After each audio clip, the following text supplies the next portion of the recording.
наден дека и овој амандман кој што го поднесов лично јас, одговорот ќе биде поинаков. До сега 4 амандмани поднесени за општина Кавадарци, 4 се одбиени.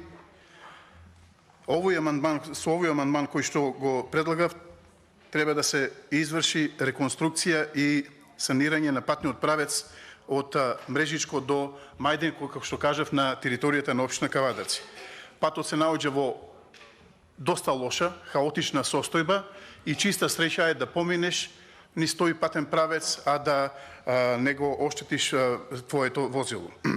Воедно сакам да искористам и приликата да кажам дека ние како партеничка група и јас во составот на оваа партеничка група од ВМРО ДПМН имаме поднесено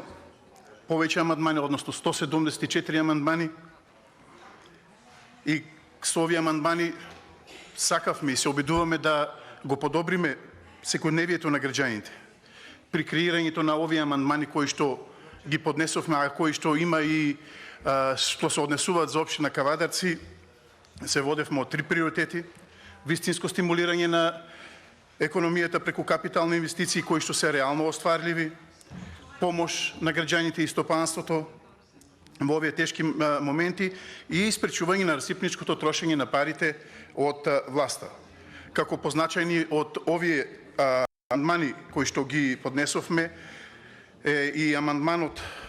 по барање на Сојузот на синдикати на Македонија и Конфедерацијата на слободни синдикати, амандманот за намалувањето на акцизата за намалување на акцизите и ДДВ за горивата, ослободување од данокот на дадена вредност за храната и така натаму. Можам да забележам дека, господине заменик министер,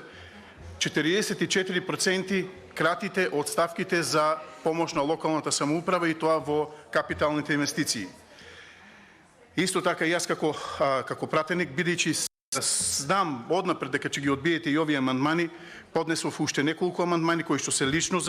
чисто за општина Кавадарци и за општина Росома, како што е изградба на систем за наводнување во населбата Брушани со пумпање на директно од Тиквешкото езеро, вода од Тиквешкото езеро, рехабилитација на помпната станица во село Сопот поради дотраеност кој што во моментов работи само со 2 помпи, за општина Росома санација на сифонот Макарија со цел непропуштање на вода од овој сифон и елиминирање од штетите кои што ги прави овој сифон. Исто така рехабилитација на помпната станица Марена, која што еве веќе 3-4 пат ја предлагав. Во минатата година овдека одговорницата беше одговорено дека во тек е тендерската постапка, но за жал еве од утринава се уште таа помпна станица Марина работи само со една помпа испумпана вода и таа истата вода не е доволна за наводнување на земјоделските површини. Исто така, што ги спомнав претходно,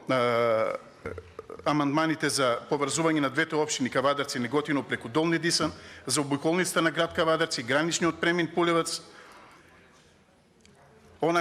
амандман со колегата Златко Пенков што го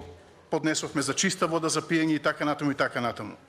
Реков 4 одбиени амандмани досега за општина Кавадарци, но очигледно е дека се манипулирани граѓаните, посебно за оној амандман кој што се однесуваше на зголемувањето на платите за Сојузот на синдикати на Македонија, односно во јавниот сектор во висина од 2806 денари, а вице-премиерот за економски прашања на една од телевизиите, поточно на Телма телевизија, кажа, цитирам: "Она за што разговаравме и што беше предложено од Сојузот на синдикати на Македонија е линеарно покачување во износ од 2806 денари за сите вработени во јавниот сектор, што би се аплицирало со новиот ребаланс на буџетот. Ова е покачување кое е нашата економија", ова го вели вице-премиерот, "ова е покачување кое нашата економија може во моментов да го издржи." Но и овој амандман дрско, арогантно и со навреди кон 130.000 работници го одбивте. Конкретно за амандманот за кој што сега зборувам, барам поддршка од сите партеници, посебно од Тиквешијата,